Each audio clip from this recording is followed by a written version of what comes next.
பாஜக மீண்டும் ஆட்சிக்கு வந்தால் மூவர்ண தேசிய கொடி ஒரே நிறமாக மாறிவிடும் என்று கமல்ஹாசன் விமர்சனம் செய்ததற்கு முன்னாள் மத்திய அமைச்சர் பொன் ராதாகிருஷ்ணன் பதிலடி கொடுத்துள்ளார்.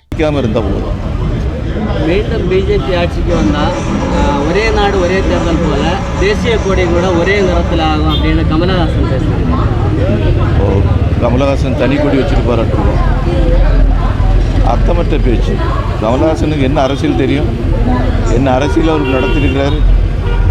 சொந்த தொண்டர்களை கையில் வச்சுட்டு இருக்கக்கூடிய அளவுக்கு கூட பக்குவம் இல்லாத ஒரு தலைவர். அவர் இப்போ போட்டி போட்டிருக்க வேண்டியதானே. ஒரு விஷயம் சொல்ல விரும்புகிறேன். இன்றைக்கி விஜய் வசந்த் அவர்கள் ஒரு அறிக்கையை கொடுத்துருக்கிறார். அவர் வெற்றி பெற்று வந்தால் கல்வி உதவித்தொகை சிறுபான்மை மாணவர்களுக்கு வாங்கி கொடுக்கப்படும். போன 2 நாளைக்கு முன்னாடி அவர் என்ன சொல்லியிருந்தாருன்னா, ஜூலை போராட்டம் என்ன ஆனது அப்படின்ட்டு.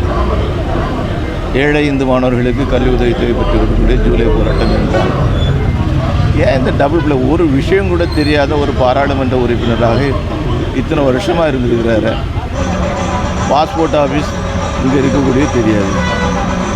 பாஸ்போர்ட் ஆஃபீஸ் கொண்டு வருவேன் அப்படிங்கிறார். எதுவும் தெரியாத ஒரு பாராளுமன்ற உறுப்பினர். இது நாட்டுக்கு ஆபத்து. மாவட்டத்துக்கு மட்டும் கிடையாது, நாட்டுக்கே ஆபத்து. எடப்பாடி பாஜக கூட்டணியில் இருந்து வெளியே வந்திருந்துட்டு மறைமுகமாக பாஜகவுக்கு சப்போர்ட் பண்ணுறாரு அப்படின்னு முதல்வர் சொல்லிட்டு இருக்காரு. தொடர்ந்து சொல்லிட்டு இருக்காரு. அதுக்கு அவர் தான் பதில் சொல்லணும். எடப்பாடி அவர்கள் தான் பதில் சொல்லணும். பாஜகவின் பி டீம் அப்படின்னு சொல்கிறாங்க. என்னங்க? பாஜகவின் பி டீம் அதிமுக. பாஜக ஏ டீம்னு அவங்க ஒத்துக்கிடுறாங்கல்ல. பாஜகவினுடைய பி டீம் ஆட்டு திராவிட முன்னேற்ற கழகம் இருந்ததெல்லாம் மறந்துட்டாங்களா? செய்த சாதனைகள் எதுவுமே இல்லாததுனால வாரிசு அரசியல் பேசிட்டு இருக்கு பாஜக அப்படின்னு கனிமொழி பேசு. வாரிசு அரசியல் அப்படிங்கக்கூடியது நம்ம ஸ்டாலினை சொல்லலை.